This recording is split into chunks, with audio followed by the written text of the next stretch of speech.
अस्सलाम वालेकुम, मैं हूं निसार खान। इन दिनों में सोशल मीडिया पर अमेरिका के इंतखाबात के हवाले से मुख्तलिफ खबरें गर्दिश कर रही है, मगर किसी को अमेरिका के इंतखाबात, electoral college, party system, election कब और कैसे होंगे किसी को मालूम नहीं। अमेरिकी इलेक्शन 2024 सदारती इंतखाबात को समझने के लिए एक सादा सा गाइडलाइन आप लोगों के सामने रख रहा हूँ। अमेरिका के शहरी रवा बरस नवंबर में अपने अगले सदर का इंतखाब करेंगे। दुनिया भर से लोगों की नज़रें इस इलेक्शन पर होगी। इसके अलावा अमेरिकी शहरी कांग्रेस के अरकान का इंतखाब भी करेगी, जो मुल्क में इन क़वानीन की मंजूरी में अहम किरदार अदा करते हैं, जो लोगों की ज़िंदगी पर नज़रअंदाज होते हैं। सबसे पहले आपको बताता चलूँ अमेरिका का अगला सदारती इलेक्शन कब होगा। सन 2024 का सदारती इलेक्शन 5 नवंबर को होगा। जो उम्मीदवार जीतेगा उसकी हुकूमत जनवरी 2025 से शुरू होगी और वो 4 बरस तक वाइट हाउस पर हुक्मरानी करेगा। सदर को अपने तौर पर भी अनीन मंजूर करने का इख्तियार हासिल होता है, ताहम ज़्यादातर कानून साजी के लिए उसे कांग्रेस के साथ मिलकर काम करना होता है। साथ ही आपको बताता चलूँ सदारती उम्मीदवार कौन है और उनको कैसे नामजद किया गया।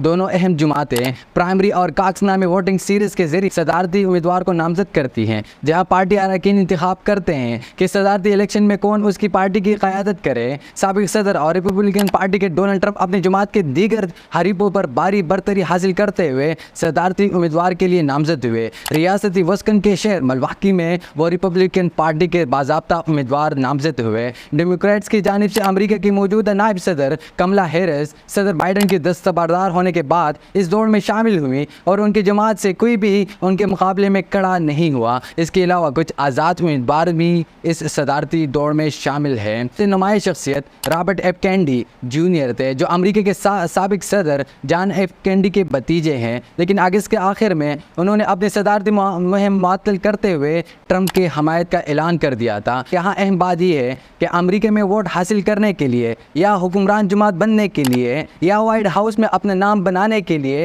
वाइट हाउस पर हुक्मरानी करने के लिए क्या मंजन भेजे जाते हैं। डेमोक्रेट्स और रिपब्लिकन का एजेंडा क्या। डेमोक्रेट्स एक लिबरल सियासी जमात है जिसके इंतखाबी मंशूर शहरी हुकूक, समाजी तहफ़्फ़ुज़ का वसीतर नेटवर्क और क्लाइमेट चेंज से निपटने के लिए इक़दाम करना है। दूसरी जानिब रिपब्लिकन एक क़दामत पसंद जमात है जिसे ग्रैंड ओल्ड पार्टी GOP भी कहा जाता है। इस जमात के इंतखाबी मंशूर में कम टैक्सेस, कम हजम वाली हुकूमत, असला से मुताल्लिक़ क़वानीन के अलावा इमिग्रेशन और मिसकैरेज पर सख्त पाबंदियाँ शामिल है। अब आपको आसान लफ्ज़ों में बताता हूँ सदारती इलेक्शन कैसे होता है। अमरीका के सदारती इंतखाब में अवाम की जानिब से ज़्यादा वोट हासिल करने वाला उम्मीदवार ज़रूरी नहीं कि मुल्क का नया सदर बने। इसकी वजह यह है कि अमरीका में सदर का इंतखाब बराह रास्त आम वोटर नहीं करते, बल्कि ये काम इलेक्टोरल कॉलेज का है। अमरीका सदारती इंतखाब में सबसे अहम और पेचीदा इदारा इलेक्टोरल कॉलेज है। बुनियादी तौर पर इलेक्टोरल कॉलेज एक ऐसा इदारा है जो सदर का इंतखाब करता है और इस कॉलेज के अरकान, जिन्हें इलेक्टर भी कहा जाता है, आवाम के वोटों से जीतते हैं। यानी जब अमरीकी अवाम सदारती इंतखाब में वोट डालने जाते हैं तो दरअसल वो ऐसे अफराद के लिए वोट डाल रहे होते हैं जो मिलकर इलेक्टोरल कॉलेज बनाते हैं और उनका काम मुल्क के सदर और नायब सदर को चुनना होता है। अमरीका की रियासत में इलेक्टोरल कॉलेज के अरकान की तादाद उसकी आबादी की तनासुब से तय होती है, जबकि इलेक्टर्स की तादाद कुल 538 है। अमरीका का सदर बनने के लिए किसी भी उम्मीदवार को 538 में से 270 या उससे ज़्यादा अरकान इलेक्टर की हमायत दरकार होती है। रियासत की कांग्रेस में जितनी सीटें होती है उसके जितने सेनेटर सेनेट में होते हैं उतने ही उसके इलेक्टोरल कॉलेज में इलेक्टर्स होते हैं। यानी अगर किसी रियासत की कांग्रेस में 10 सीटें हैं और इसकी 2 सीटें सेनेट में हैं तो इस रियासत से इलेक्टोरल कॉलेज में जाने वाले इलेक्टर की कुल तादाद 12 होगी। किसी उम्मीदवार का मुल्क भर से सबसे ज़्यादा वोट हासिल करना मुमकिन है, ताहम उसके बावजूद वो सदर भी तब भी नहीं बन सकता। जैसे सन 2016 में हिलरी क्लिंटन को सबसे ज़्यादा वोट मिले, लेकिन इलेक्टोरल कॉलेज में उन्हें शिकस्त हुई। मगर यहाँ अहम बात यह है, अमेरिका के सदारती इलेक्शन में कौन वोट डाल सकता है। ज़्यादातर अमरीकी शहरी जिनकी उम्र 18 बरस या उससे ज़्यादा हो वो सदारती इलेक्शन में वोट डालने के अहल होते हैं। शिमाली डकोटा यानी नॉर्थ डकोटा के अलावा तमाम रियासतों में लोगों को वोट डालने से पहले ख़ुद को रजिस्टर कराना होता है। हर रियासत का वोटर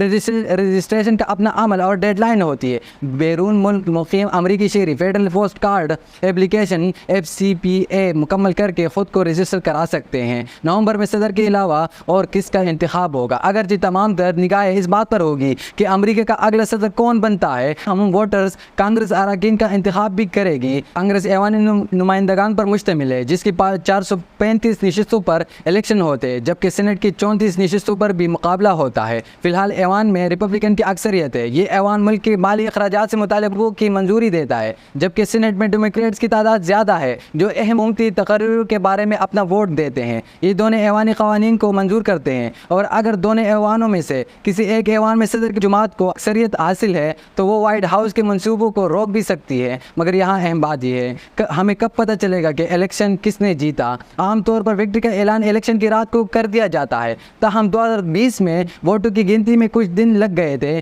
اگر انتخابی نتائج کی صورت میں صدر تبدیل ہو رہا ہوتا ہے تو الیکشن کے بعد کے دورانیے کو ٹرانزیشن بھی یعنی منتقلی کا وقت بھی کہا جاتا ہے۔ اس دوران نئے آنے والی انتظامیہ کو کابینہ میں وزراء کی تقرری اور نئی مدت کے لیے منصوبہ بندی کرنے کا وقت ملتا ہے۔ نئے منتخب ہونے والے صدر جنوری میں باضابطہ طور پر ایک تقریب میں اپنے عہدے کا علم اٹھائیں گے جو واشنگٹن ڈی سی میں کیپٹل ہل کی عمارت کی سیڑھیوں پر منعقد ہوگی۔ اب تک کے لیے اتنا ہی، دیجیے اجازت، اللہ حافظ۔